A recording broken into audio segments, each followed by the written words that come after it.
சோலை வண்ண வாசமல்லியே மாதேவா உனக்கு பூஜை செய்ய கொண்டு வந்தேனே.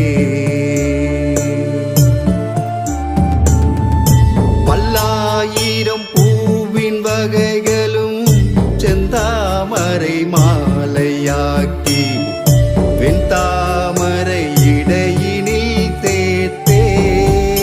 மாதேவா உனக்கு செம்பத்தி மாலையில் வில்வத்தில் துளசி சேர்த்து நெய் கொண்டு தீபம் ஏற்றி வைத்தேன். மாதேவா உனக்கு சோலை வண்ண வாசமல்லியே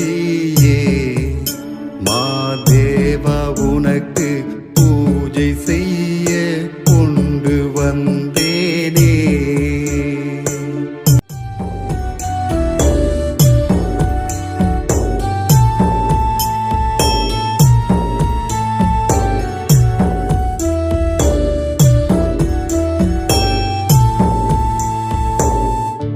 உள்ளம் அது உருகவும் கண்ணீர் உள் பெருகவும் உனை தேடி கோவில் சரணடைந்தே. மாதேவா தேவா உள்ளம் அது உருகவும் கண்ணீர் உள் பெருகவும் நான் பாடும் பாடல் கேட்கலையா மனமிரங்கு தேவா.